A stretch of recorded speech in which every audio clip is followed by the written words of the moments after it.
Samarambham Shankaracharya Madhyamam Asmaracharya Paryantam Vande Guru Paramparam. Om. Good. Be seated, please.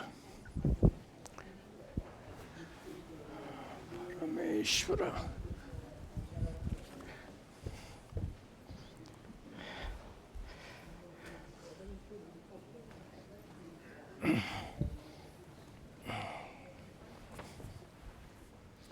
Good. Good.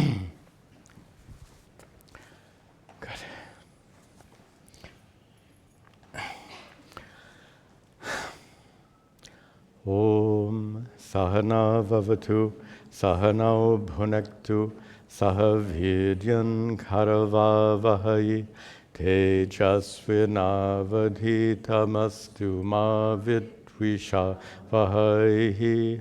Om Shanti Shanti Shanti. Om. Yes, good. Welcome to all of you for our Bhagavad Gita class. Welcome also to the many students who continue to watch online.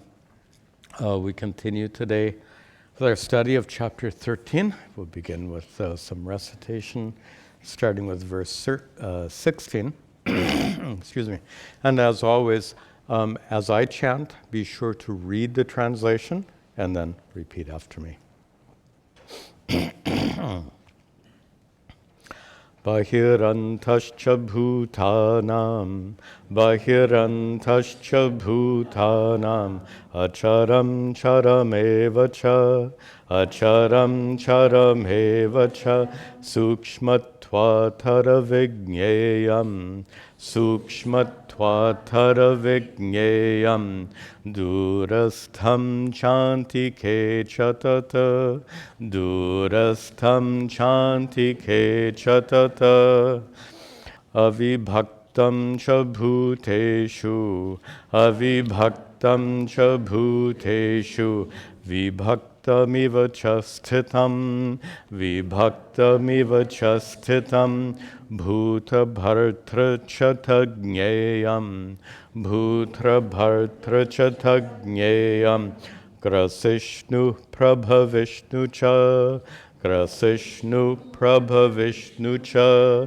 jyotisham apita jyotis, jyotisham apita jyotis, tamasah paramuchyate, tamasah paramuchyate, jnanam jneyam jnanagamyam, jnanam jneyam jnanagamyam, hridi sarvasya vishtitam, hridi sarvasya vishtitam, iti kshetram tatha jnanam, iti kshetram tatha jnanam, jneyam choktam samasataha, jneyam choktam samasataha, madbhakta hetad vijnaya, madbhakta hetad vijnaya, madbhavayopapadyate, madbhavayopapadyate, prakritam purushan chaiva, prakritam purushan chaiva, vidyanadi bhavapi, vidyanadi bhavapi, vikaranshcha gunanshchaiva, vikaranshcha gunanshchaiva, vidhi prakriti sambhavan, vidhi prakriti sambhavan, karya karana kartritve, karya karana kartritve, hetu prakriti ruchyate, hetu prakriti ruchyate, purusha sukha dukkhanam, purusha sukha dukkhanam, bhoktritve heturuchyate, bhoktritve heturuchyate. Very good. So we'll pick up the thread with verse 17. And just to get us reestablished on this topic, remember we had, in a previous class, we had moved on to the next part of Arjuna's multi-part question. Remember the chapter opened with 3 pairs of questions. One pair of questions is what is jnanam, the means for knowledge, and what is jnayam, that which is to be known. And then Sri Krishna, what we saw in our last class, began to describe jnayam, that which is to be known, that which is to be discovered through these teachings of Vedanta. He described it in a fairly technical manner by describing both Nirguna Brahman and saguna Brahman. Can we see that on the board? Put the light on, please. Let me put this on the board. So just to remind us of this very important terminology, we need to know some basic terms we need to know to make sense out of these Vedantic teachings. Nirguna means having no qualities, having no attributes, that which is indescribable, that which is beyond the mind and senses, that which is transcendent. That underlying reality, the formless, attribute-free, underlying reality because of which everything exists is called Nirguna Brahman. And Sri Krishna compared and made this comparison and contrast with regard to jnayam. What is jnayam is Brahman, but both aspects of Brahman, including the second aspect, saguna Brahman. Brahman with qualities. What kind of qualities? To be the creator of the universe is a guna. To be the sustainer of the universe is a guna. To be the one unto whom the universe returns at the end of time is a quality, a trait, a guna. To be the one who dispenses the results of your karma is a guna, a quality or trait. And for all these reasons, saguna Brahman ends up being a technical term for Ishvara, God in English. So the one who creates, sustains, and destroys the universe is Ishvara, technically speaking, saguna Brahman. And we distinguish then Nirguna Brahman as being transcendent, beyond the world, beyond the mind and senses, as opposed to saguna Brahman, which is immanent, here and now, within the world, present in and through, pervading the world. So we saw the introductory part of that explanation in a prior class. We continue today in verse 17 to see both these aspects, saguna Brahman and nirguna Brahman, and Sri Krishna very skillfully weaves from one to the other, including both. Let's see that, verse 17. Avibhaktam cha bhuteshu, avibhaktam cha bhuteshu, vibhaktamiva cha sthitam, vibhaktamiva cha sthitam, bhuta bhartra cha thagnyayam, bhutra bhartra cha thagnyayam, grasishnu prabha vishnu cha, grasishnu prabha vishnu cha. Skip the first 2 words. Actually, start in the second line. Vibhaktam eva, the one who appears divided. Eva means as though, like. Vibhaktam eva, the one who seems to be divided. Sthitam, abiding, back up, bhuteshu, in all beings. The one who appears to be divided, manifest in all beings. This is a reference, of course, to saguna Brahman, the one who abides within you as that so-called inner divinity. Saguna Brahman, Ishvara, as that inner divinity dwelling within you. That's what he says here. Vibhaktam eva, the one who seems to be divided because, really speaking, not divided, Ishvara doesn't get chopped up into little bits and pieces. So the one who seems to be divided, abiding in all living beings, a reference to saguna Brahman, in contrast with the first word, avibhaktam, undivided, referring to Nirguna Brahman. This is Sri Krishna's style of teaching right here, where he wants to contrast both these aspects of Brahman, both Nirguna Brahman and Saguna Brahman, and one doesn't negate the other. Both are simultaneously true. If you were to ask, well, now tell me, Swamiji, which is it? Is Brahman Nirguna or Saguna? And of course the answer is both. It's like if I were to ask you, is this a pot or is this clay? Both. Two different perspectives on the same reality. So from a transcendent perspective, Brahman is avibhaktam, undivided. From an immanent worldly perspective, Brahman abides within us all as that so-called inner divinity. Then, going on now to talk about Saguna Brahman, the one tat jneyam in the third line. Tat, that Saguna Brahman, is jneyam, to be known. How? As, let me take them out of order. Prabhavishnu, creator. Bhuta bhartra, sustainer. Grasishnu, destroyer. Literally, the one who eats. Yes, Grasishnu.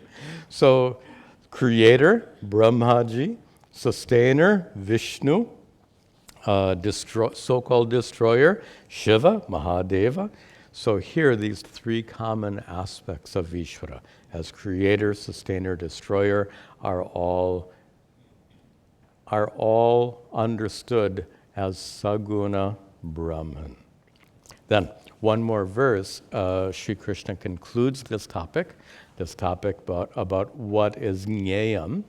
So he ended with a discussion about Saguna Brahman in a prior verse. Now in this verse, we're back to Nirguna Brahman. Again, alternating between the two. Jyotisham api tad jyotis, Jyotisham api tad jyotis, tamasaf paramuchyate, tamasaf paramuchyate, jnanam jneyam jnanagamyam, jnanam jneyam jnanagamyam, Hridi sarvasya vishtitam, Hridi sarvasya vishtitam. And here he gets really poetic as he's winding up this subject matter. And I guess over the years I've just come to enjoy more and more the poetic aspects of this Bhagavad Gita. Here he says delightfully, Jyotisham, among all lights, or of all lights, tad jyotis, that, and here we're talking about Nirguna Brahman, that is jyotihi, the light, jyotisham, of all lights. It is the light of all lights, the light because of which all lights can shine, the light which uchyate, second line, is called param, beyond, tamasaha, darkness, that which shines beyond darkness. It's very poetic. Also, it's a little reference to some Upanishad verses which use very similar language. So to paraphrase, that Nirguna Brahman is the light of lights, the light because of which all lights shine, the light which shines beyond darkness. That's poetic. What does that mean? There's one problem with poetry is it sounds wonderful, but then you wonder what does it mean, because the meaning gets sometimes obscured by the beauty of the language. The light of lights means what? The sun shines light. How do you know the sun shines? Consciousness. Of course, eyes and mind are involved, we understand that. But ultimately, you know that the sun shines because of consciousness. So the light because of which all lights are known is the light of consciousness. That light of consciousness is Nirguna Brahman. Now this is I'm not sure how much we want to get into this. There's some very heavy Vedanta here. Remember, we've discussed that your consciousness is not some ordinary thing.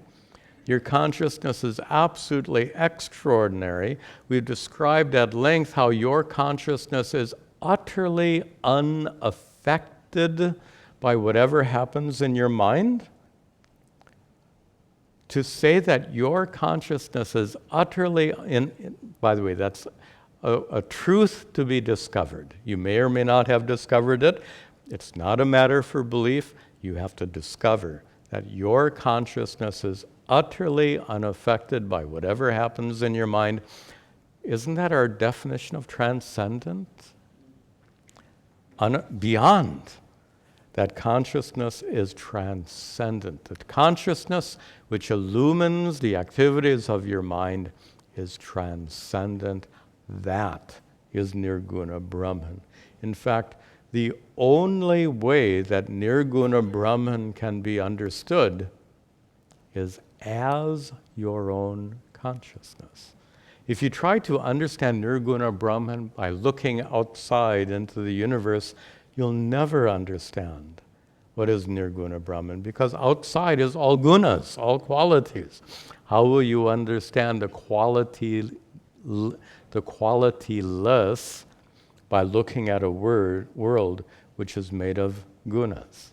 So the only way Nirguna Brahman is discovered is by looking within yourself and understanding Nirguna Brahman to be your own unchanging consciousness, transcendent consciousness.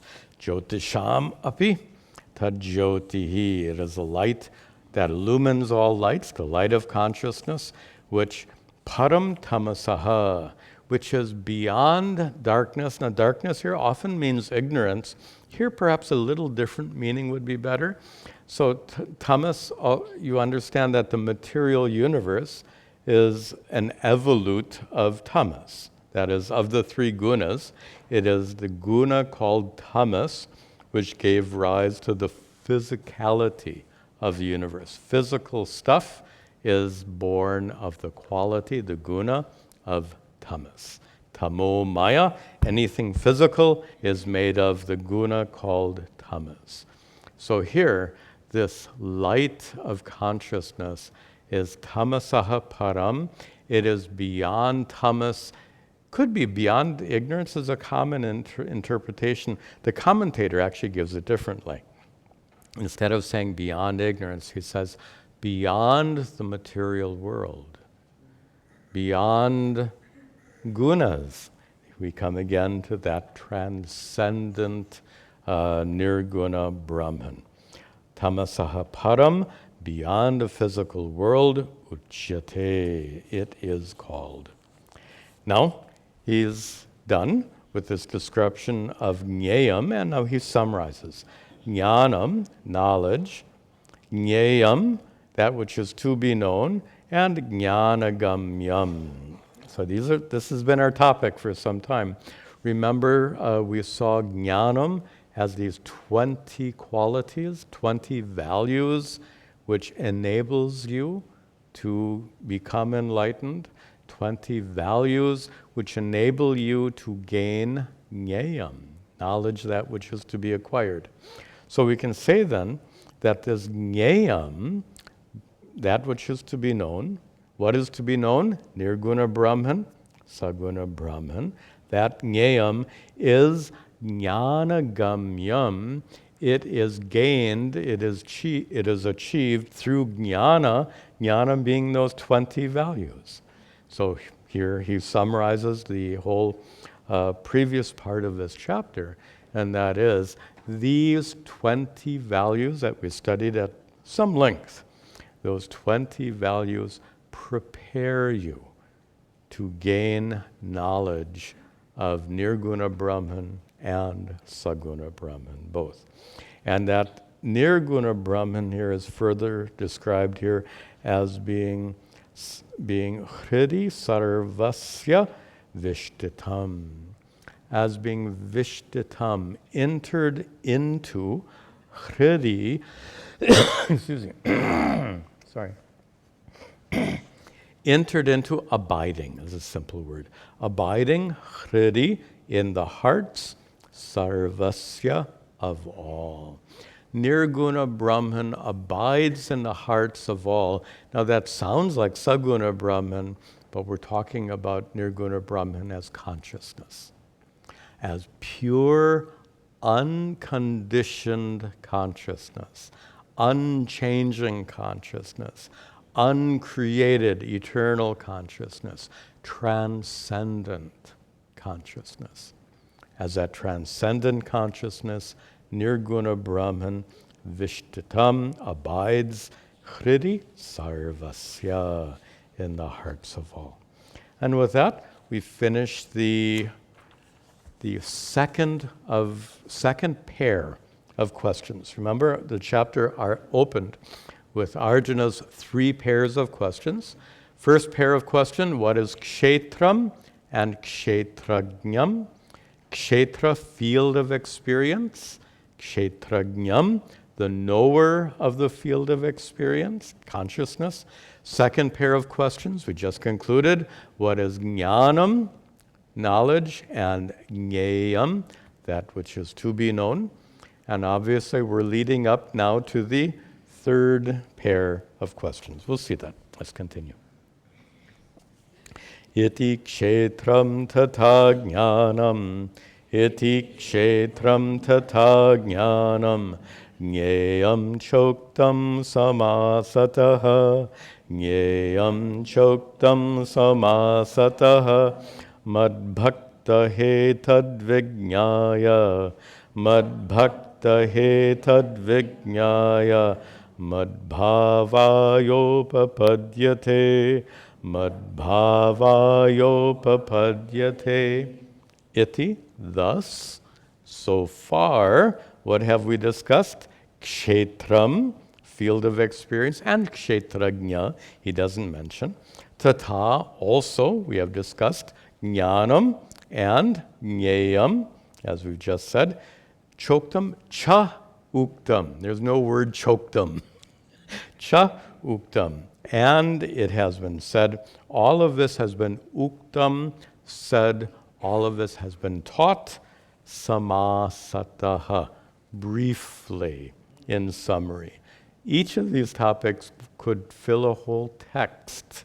So Sri Krishna says samasataha in brief, in summary. Each of these topics have been taught in brief.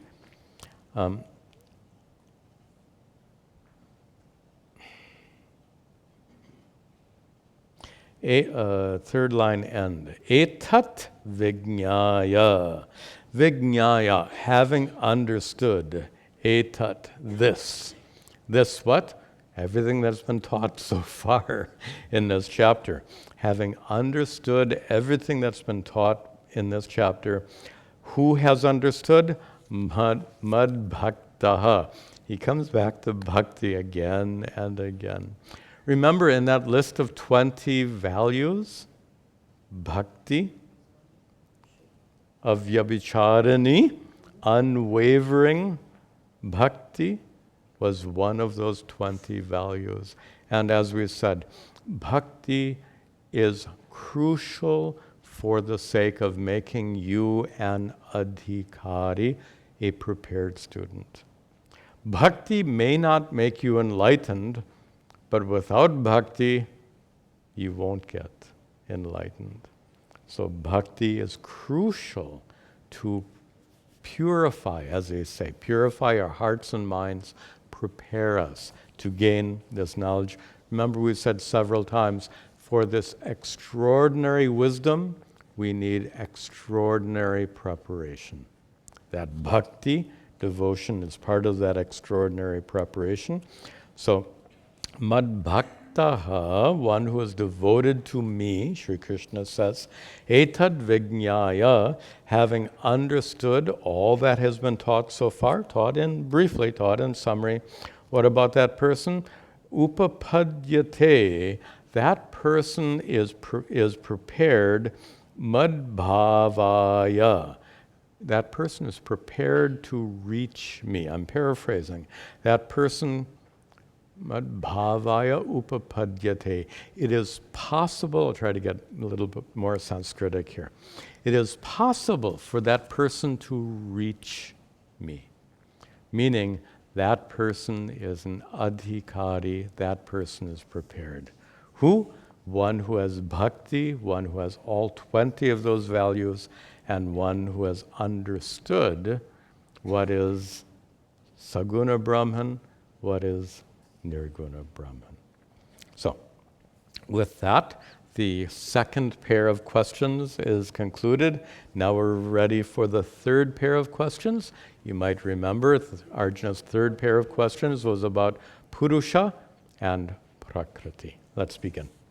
Prakritim Purushan Chaiva, Prakritim Purushan Chaiva, Vidyanadi Bhavapi, Vidyanadi Bhavapi, Vikarancha Gunanchaiva, Vikarancha Gunanchaiva, Vidhi Prakriti Sambhavan, Vidhi Prakriti Sambhavam.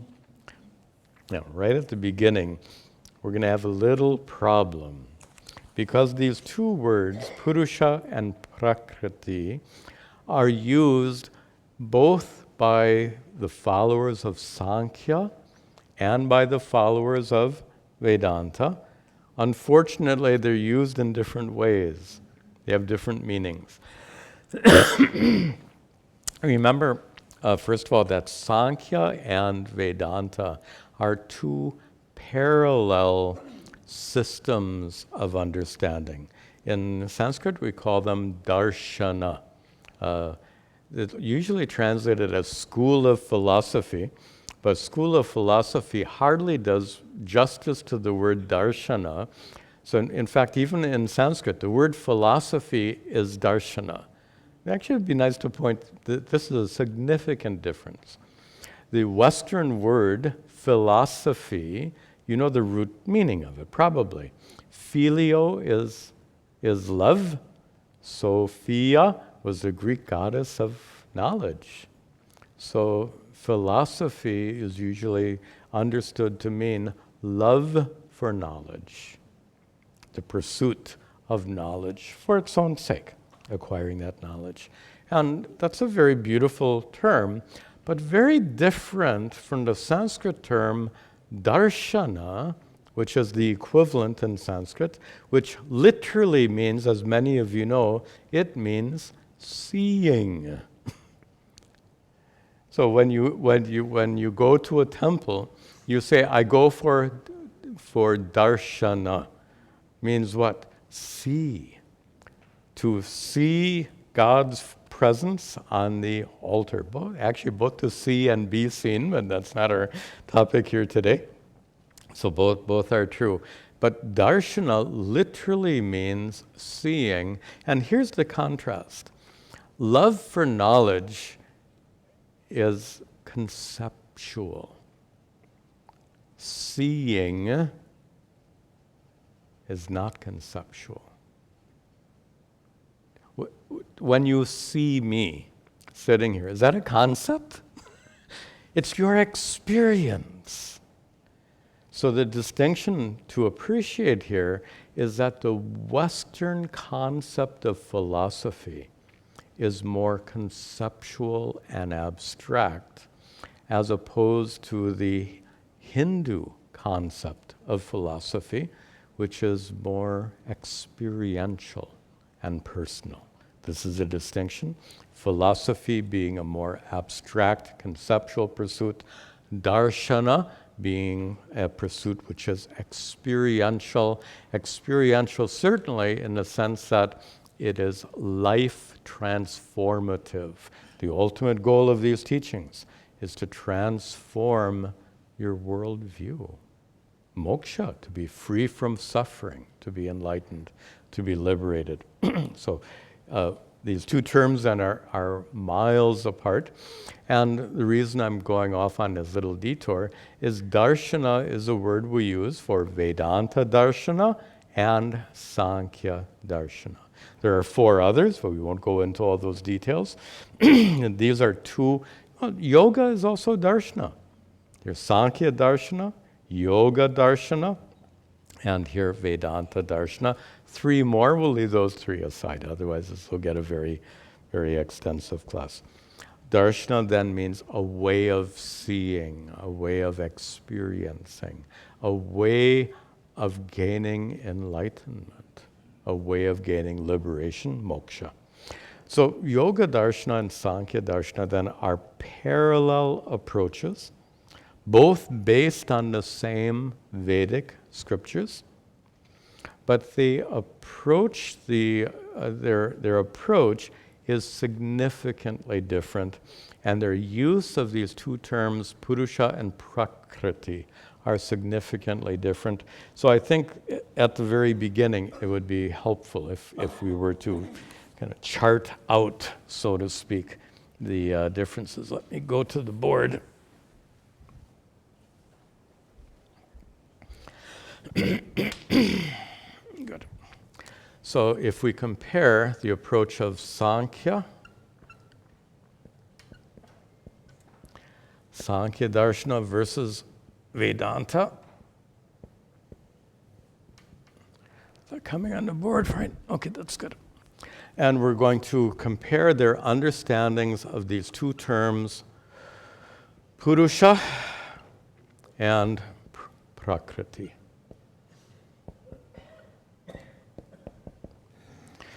First of all, the literal meaning of Purusha, as you probably know, is person or even man.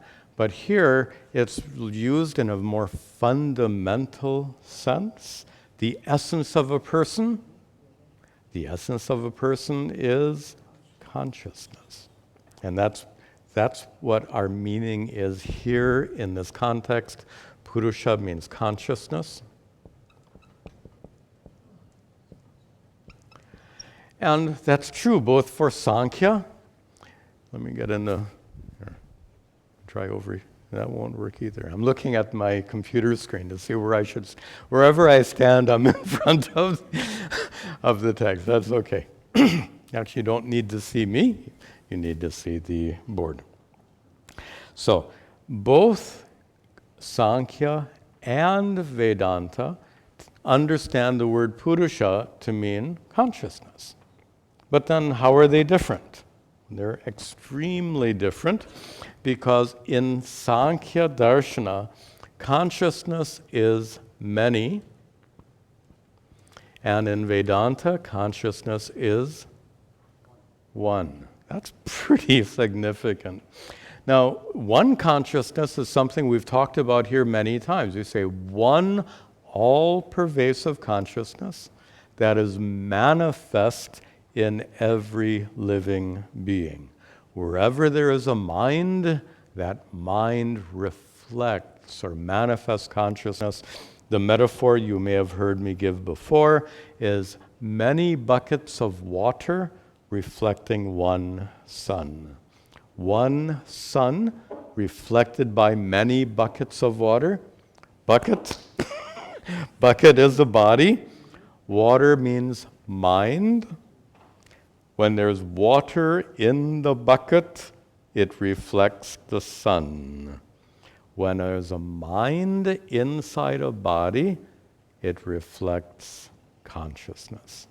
One sun, many buckets, many waters, buckets of water, many reflections, but one sun, one consciousness. This is a teaching of Advaita Vedanta.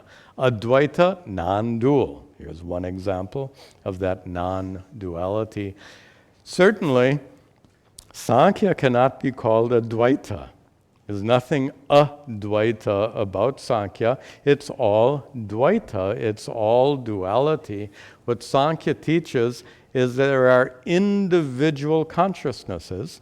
I have my own consciousness. You have your consciousness. Every single person has their own individual consciousness. There are literally infinite individual consciousnesses, and this is a perspective of Sankhya.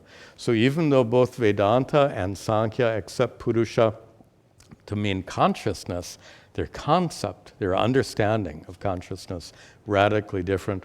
For Sankhya, consciousnesses are many. In Vedanta, one. Then, Prakriti. This simple word, and we're going to get more refinement here, but the simple understanding of Prakriti is nature. And nature as opposed to consciousness, so consciousness refers to that which is sentient. Therefore, nature would refer to something that is not sentient, that which is inert. This word we sometimes use for that is jada. Chit and jada. Chit, consciousness. Jada, inert, insentient. So that's nature.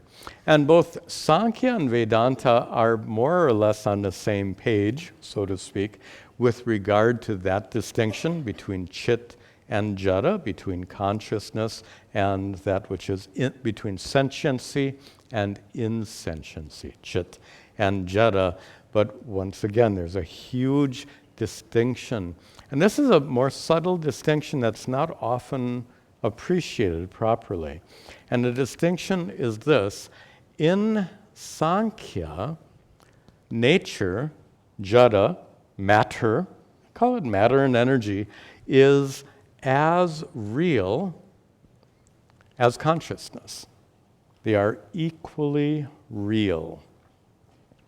So there are many, many real consciousnesses, and there is a real manifestation called nature, made of three real gunas, five real elements, giving rise to a world which is absolutely real. The world is as real as consciousness. You've already detected a huge difference then between Sankhya and Vedanta, because in Vedanta does not accept the world to be as real as underlying reality. The underlying reality, it's a long story, but consciousness ends up being identical to the underlying reality. We can't discuss that in detail right now. But the point is that in Sankhya, the world of matter and energy is considered absolutely real. In Vedanta, the world of matter and energy, the word we use is Mithya. Now, Mithya does not mean unreal. Does that come on the board? Yes. Mithya doesn't mean unreal. It often means false, but we use a very technical description of the word Mithya. We say Mithya is that which has dependent reality. Dependent reality means just like a pot exists depending on clay, we say that the world of nature exists depending on the underlying reality. Usually we call brahman. We just discussed saguna, nirguna, brahman. So you wouldn't say the pot, if you're looking at a clay pot, you won't say the clay pot is non-existent. You won't say the pot is unreal. It would be more accurate to say that the pot is not as real as clay. That's how we understand it. Just like the pot is not as real as clay, in the same way, the world of matter and energy is not as real as Brahman. This is what Vedanta teaches, as opposed to Sankhya, which teaches the opposite, that the world of matter and energy is as real as anything else. So these are key distinctions in the uses of these terms. Now that we understand the terms a little bit better, we can try to make some sense out of the verse. And we're going to have quite a bit to talk about here. We'll see. So, Prakritim, Purusham Chaiva, both Prakriti and Purusha, Vidhi, you have to break the words apart. Sri Krishna addresses Arjuna, Vidhi. Oh, Arjuna, you should understand that Ubhavapi, Ubhau api, both of these are anadi, beginningless. Both nature, Prakriti, and consciousness, Purusha, both are beginningless. Beginningless means uncreated. Uncreated means fundamental entities. Now, remember the difference, of course, in Sankhya, they're equally real, and in Vedanta, they're not equally real. When I say they, so Purusha, let's not be abstract here. Right now, consciousness is present in your experience, and that consciousness understood through the lens of Vedanta is one consciousness manifest in all these minds. That one consciousness is anadi, beginningless, uncreated. Your body has a birth date. Consciousness has no birth date. You get that? Also, Prakriti. The body into which you were born is part of Prakriti. Now, he says, Prakriti is anadi, beginningless. Your body has a birthday. A birthday, and also, when I keep making this joke again and again because it seems important somehow. When you buy some food in a market, it gives an expiration date on that package, used before such and such a date. So our bodies have a birth date, and they also have an expiration date. The consciousness within does not have a birth date or an expiration date. Then why does Sri Krishna say that Prakriti is anadi? So he's referring now. We're going to get into a topic called cosmology. Cosmology is the study of the cosmos, the universe. Why do things exist? How is it that this world of matter and energy exists at all? How do we explain it? Or to put it in other terms, why is Nirguna Brahman alone existing? Why does the world get manifest at all? These are questions that are asked. And they're actually very complex questions. When you say what, and let me show you why. One reason these questions are complex. If you say, why did the world get started in the first place? Why did I get born in the first place? Some of you have heard me discuss this topic before, and that question is invalid. The question has a flaw in it, and that is when you say, in the first place. Who said there was a first birth for a human being, for an individual being, a conscious being? Who said there was a first cycle of creation? And those of you who have understood properly the doctrine of karma, by the way, if you don't understand the doctrine of karma properly, I have a series of videos on my YouTube channel. If you watch those videos, you will understand the doctrine of karma thoroughly. And one thing you'll come to understand is the concept of cyclic nature. The cyclic nature of birth and death, the cyclic nature of the universe. Cyclic nature means there have been an infinite number of prior cycles of creation, and in an infinite number of prior creations, you have been born and reborn an infinite number of times. This needs to be understood. If you want to understand the doctrine of karma, this has to be understood. This is what it means when we say birth and death are cyclic, or the universe is cyclic. A cycle keeps going, right? A line has a beginning and an end. If I draw a line, there's a beginning, there's an end. If you see a circle, where does it begin? Where does it end? You get the point. A line has a beginning and an end. A circle has no beginning and an end. A cycle is that which is beginningless and endless. So this is our understanding according to the doctrine of karma. You can't say, why did I get born in the first place? You can't say, why was the universe come into existence in the first place? There was no first time. There was no first birth for an individual being. There was no first cycle of creation. That is beginningless. Then we have to ask a more sophisticated question. So if the question, did this universe get manifest in the first place? That's a defective question. So let's refine the question. Why did the universe get manifest? Stop. Don't say in the first place. Just say how and why is the universe manifest? And here we get into one of the most profound and misunderstood teachings of Advaita Vedanta. And it's this.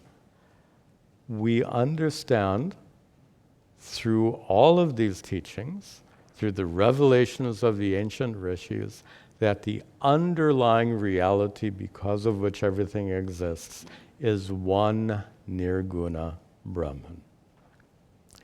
And that doesn't explain the world. Nirguna Brahman doesn't explain the world. Just as clay doesn't explain this pot. There had to be some means through which clay took the form of this pot. There has to be some agency, some kind of power, some kind of transformative power, some kind of creative power through which formless clay attains the form of pot. Are you with me? This is heavy. This is some of the most profound teachings of Advaita Vedanta. For formless clay to appear in the form of a pot, there must be an additional factor. Clay alone cannot account for pot. Of course, you all know very well that in India, someplace there was a potter who made this pot. Actually, I'm not even sure if it was in India. This looks like it's cast. So this particular pot was not made on a potter's wheel. So anyway, it was made someplace. You know very well that there was a pot maker for this pot. Clay doesn't automatically become pot. There must be a creative power wielded by, in this case, the potter, a maker, a manufacturer. In the same way, Nirguna Brahman cannot magically transform itself into the world of name and forms. There must be some creative power or capacity through which Nirguna Brahman appears with all these names and forms. The name of that creative power or creative capacity is a word that's common, a word that you all know, but a word that you may not know properly. The word we're looking for is Maya. Maya is the creative power or capacity through which Nirguna Brahman appears as the universe. So often Maya can mean different things in different contexts. It can mean magic, it can mean illusion, but in our current context, Maya does not mean magic. Maya does not mean illusion. In this context, we're talking about creation. In this context, Maya means creative power.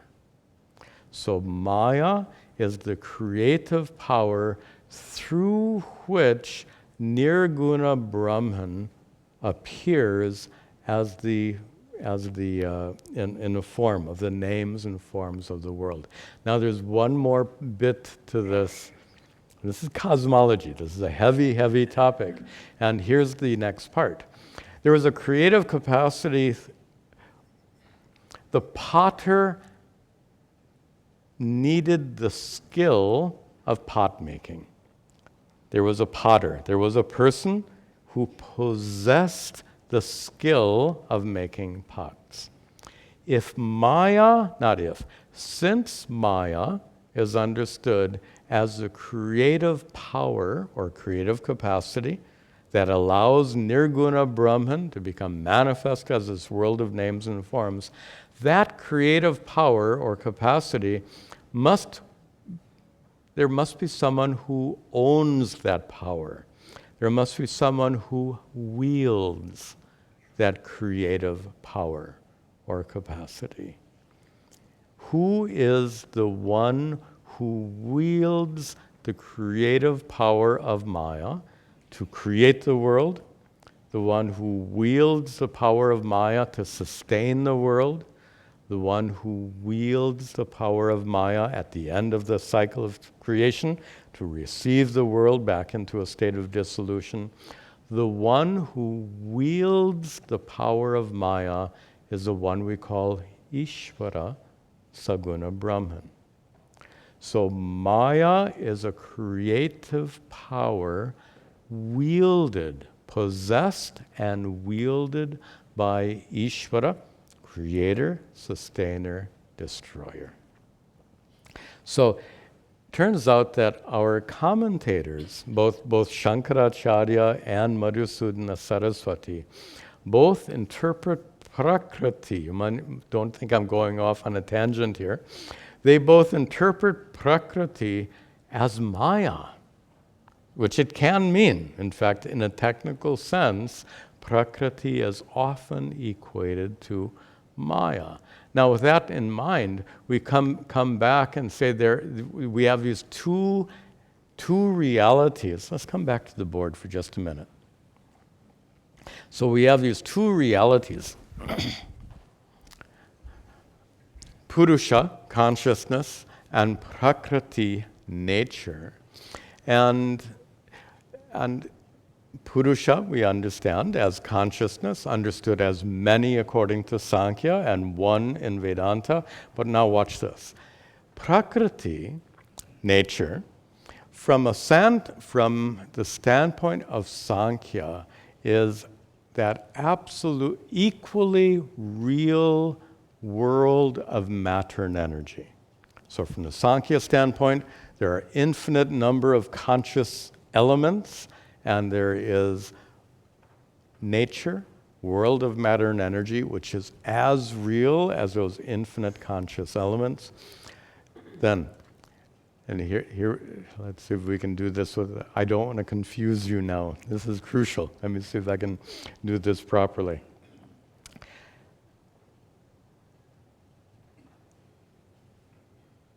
In Vedanta, we sometimes consider Prakriti to be nature in the sense that Sankhya does, the world of matter and energy. Both commentators, Shankara and Madhusudana, take Prakriti, not in the sense of nature which is Mithya. Remember what Mithya means? Nature is not as real as Brahman. Just as pot is not as real as clay, the world of matter and energy are not as real as Brahman. But now the commentators take a different approach and use the word Maya. Please don't confuse these words. They mean completely different things in completely different contexts. So we are now reinterpreting this with the help of our commentators.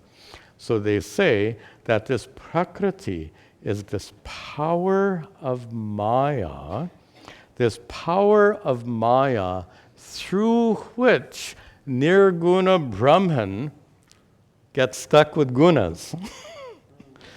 Only when Nirguna Brahman gets stuck with gunas can it appear as a world of matter and energy. In order to make formless clay appear as a pot, you need an intelligent pot maker with the power of making pots. In the same way, in order to make Nirguna Brahman appear as a world of names and forms, you need a power of Maya capable of making that happen, and you need someone to wield the power of Maya, who is Ishvara. Ishvara wields the power of Maya to bring the world into creation. And here's the one, this word Mithya is still important, because Maya, just as the world of matter and energy is not as real as Brahman, Maya, this creative power, is not as real as Brahman. Nothing is as real as Nirguna Brahman. Ishvara is not as real as Nirguna Brahman. Just like you as an individual person are not as real as consciousness. By the way, as real, what do I mean by as real? One definition of reality is that which doesn't come and go, that which doesn't get born, that which doesn't die. Your body comes and goes. Your body undergoes change. Now, Ishvara doesn't come and go, but Ishvara is engaged in creation, sustenance, and destruction. So that Ishvara is engaged in all of these actions, which means, 1 minute, I'll just bore you with this is how we get very philosophical. In what sense does Ishvara have beginnings and end? We said that you, having a body and mind, are less real. Your body has a beginning, has an end. Watch this. Ishvara as creator has a beginning and end. So Ishvara creates, beginning. Ishvara finishes creating, end. Then Ishvara sustains, beginning. Then Ishvara completes sustenance, end. Then Ishvara brings about the dissolution of the universe, beginning. Then the universe is dissolved, end. So we can find beginning and ends not to Ishvara, but to states of Ishvara as creator, destroyer, sustainer, destroyer. The point I'm making is just as your body and mind are not as real as your essential nature as consciousness, in the same way, Ishvara is not as real. Real meaning unchanging, uncreated, immutable is the word they use. Ishvara is not as real as Nirguna Brahman. And if that seems pretty abstract, yes, it is indeed. Okay, let's come back here and see if we can finish off this topic. So here, Purusham and Prakriti are both anadi, beginningless. Maya, Ishvara is beginningless, and Ishvara wields the beginningless power of Maya. So Maya is beginningless, Ishvara is beginningless. The world has beginnings, but the cycle of creation is beginningless. And individual creation has a beginning, but the cycle of creations is beginning. Your birth has a beginning, but the cycle of birth and death is beginningless. So that's what this word means, anadi. Both consciousness and the manifestation of the world are both beginningless. And now, we'll wrap this up.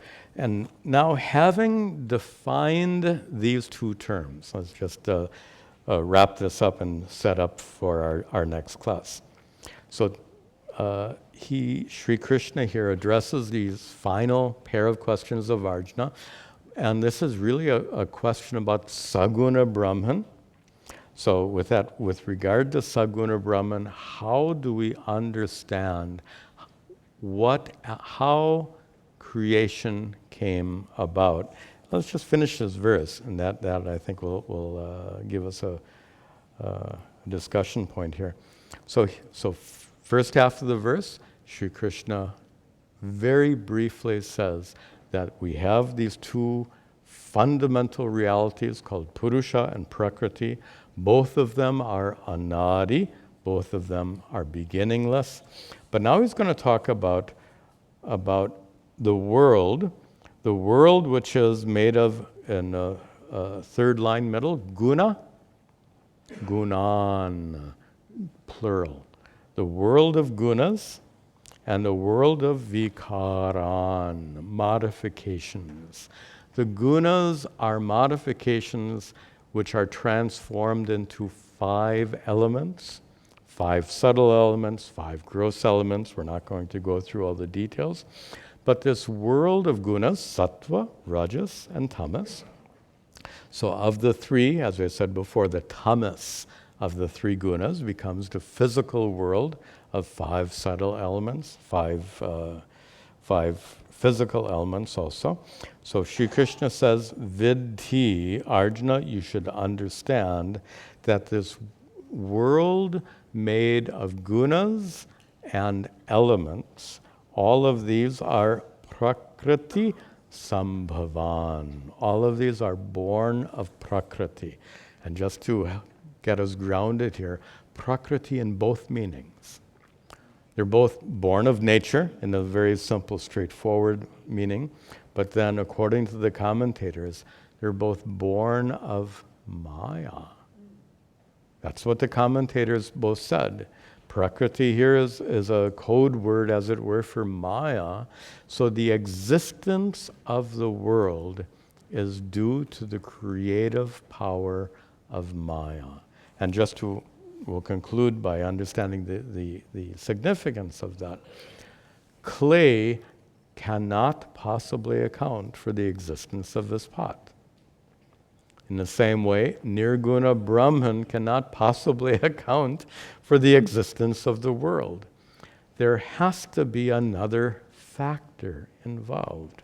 So there was an intelligent being called Potmaker who wielded the power he possessed or she possessed to make this pot. In the same way, there was a conscious being called Ishvara, who possesses the creative power called Maya, through which Nirguna Brahman appears as this world of names and forms. So this is what's to be understood. Sri Krishna is going to explain this further in the next several verses. I think this is the right place to conclude for today.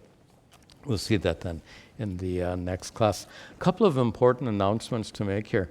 One, I mentioned before, we have a shift in our schedule starting tomorrow, actually. Our Vedanta class has been meeting on Tuesday evenings, and we've had several requests to shift it.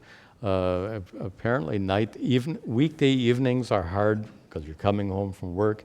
Weekday evenings, especially in winter, are very cold and dark. So we're shifting the Vedanta class to Sunday tomorrow at 11 o'clock this time. And so we'll be studying Upadesha Sahasri, this wonderful text of Shankara. If you want to understand the power and profundity of Shankaracharya's teachings, please come and join us tomorrow at 11, and we'll be meeting every Sunday at 11. And then immediately after class, so it'll be a 1-hour class, then at 12 o'clock, it's a good time for satsang. Many questions come up, of course, in the study of Shankara's works. Also, many of you may have other questions about these teachings, so then immediately after the Vedanta class, we will have satsang. So starting tomorrow, we will have Vedanta class at 11 and satsang at 12. One more important announcement, and that was, I learned last week that several people really wanted to meet with me at the end of class. Of course, after I finished the prayers at the altar, I scoot out the door. But many of you remember before the pandemic, I used to sit out and greet people after each class. I haven't been doing that because of the pandemic, but now that the pandemic is winding down, it seems safe enough to do so again. So starting today, I will immediately after class, I'll sit out for a few minutes. If you just want to come and say hello or greet me, then I'll be sitting here for a few minutes, and I'll do that then, so that no one who wants to, anyway, you have that opportunity. If you want to speak to me personally, I'll sit out for a few minutes after class, starting today. We'll conclude our class with our brief prayers at the altar.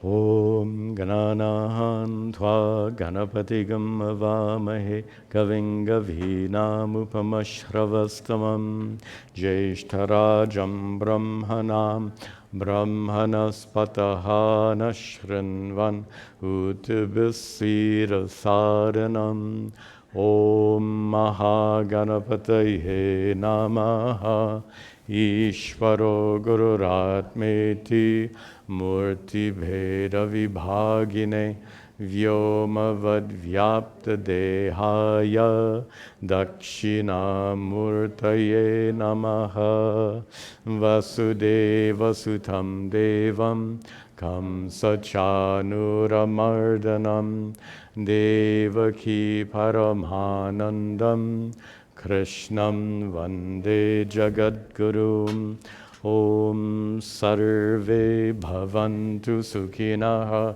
Sarve Santu Niramayaha Sarve Bhadrani Pashyantu Ma Kaschid Dukkha Bhag Bhavet Asato Ma Satgamaya Tamaso Ma Jyotirgamaya Mrityorma Amritangamaya Om Shanti Shanti Shanti Om Tat Sat.